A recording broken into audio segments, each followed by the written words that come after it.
আজকের পশ্চিমবঙ্গের আবহাওয়া প্রতিবেদন। বজ্রসহ বৃষ্টির সম্ভাবনা। আজকের দিনে পশ্চিমবঙ্গ জুড়ে আবারও মেঘলা আকাশের আধিপত্য দেখা যাচ্ছে। সকাল থেকেই দক্ষিণবঙ্গের বিভিন্ন জেলায় মাঝে মধ্যে রোদের দেখা মিললেও দুপুরের পর থেকেই মেঘ ঘনিয়ে আসছে আকাশে। আবহাওয়া দপ্তরের সর্বশেষ বুলেটিন অনুযায়ী রাজ্যের উত্তর ও দক্ষিণ উভয় অংশেই আজ বজ্রবিদ্যুৎসহ বৃষ্টিপাতের প্রবল সম্ভাবনা রয়েছে। প্রথমে যদি আমরা উত্তরবঙ্গের আবহাওয়া দেখি, দার্জিলিং, কালিম্পং, জলপাইগুড়ি, আলিপুরদুয়ার এবং কোচবিহার জেলায় আজ বিকেল থেকে রাত পর্যন্ত মাঝারি থেকে ভারী বৃষ্টিপাত হতে পারে। পাহাড়ি অঞ্চলে মেঘের ঘনত্ব বেশি, ফলে দার্জিলিং ও কালিম্পংয়ের কিছু অংশে বজ্রসহ প্রবল বৃষ্টির সম্ভাবনা রয়েছে।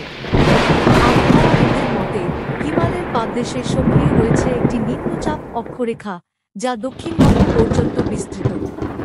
এর ফলে উত্তরবঙ্গের বাতাসে আর্দ্রতার মাত্রা অনেক বেড়েছে এবং মেঘ সঞ্চার ঘটছে ক্রমাগত। এবার দেখা যাক দক্ষিণবঙ্গের পরিস্থিতি। আজ কলকাতা, উত্তর 24 পরগনা, দক্ষিণ 24 পরগনা, হাওড়া, হুগলি, নদিয়া ও মুর্শিদাবাদ জেলাগুলিতে দুপুরের পর থেকে হালকা থেকে মাঝারি বৃষ্টিপাত হতে পারে। বিশেষত কলকাতা শহর ও আশপাশের এলাকায় বিকেলের দিকে বজ্রবিদ্যুৎ সহ বৃষ্টির সম্ভাবনা রয়েছে। শহরের সর্বোচ্চ তাপমাত্রা আজ 32 ডিগ্রি সেলসিয়াসের আশেপাশে ঘোরাফেরা করবে, আর সর্বনিম্ন থাকবে প্রায় 26 ডিগ্রি সেলসিয়াস। আর্দ্রতার কারণে ঘামভাব থাকবে স্বাভাবিক।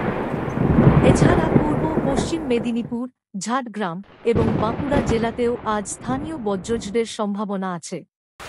সন্ধ্যার পর বজ্রপাতের সঙ্গে একাধিক এলাকায় প্রবল বৃষ্টি হতে পারে। ও দক্ষিণ দিনাজপুরেও বৃষ্টি হতে পারে, তবে ততটা ভারী নয়। আবহাওয়া দপ্তরের সতর্কতা অনুযায়ী বজ্রঝড়ের সময় খোলা জায়গায় না থাকার পরামর্শ দেওয়া হয়েছে। মাঠে কাজ করা কৃষকদেরও নিরাপদ আশ্রয়ে চলে যাওয়ার অনুরোধ জানানো হয়েছে, কারণ বজ্রপাতের আশঙ্কা আজ যথেষ্ট বেশি। আজ সারাদিন রাজ্যের দক্ষিণ দিক থেকে আর্দ্র বায়ু প্রবাহিত হচ্ছে বঙ্গোপসাগর থেকে, যা বৃষ্টির অনুকূল পরিবেশ তৈরি করেছে। বিশেষ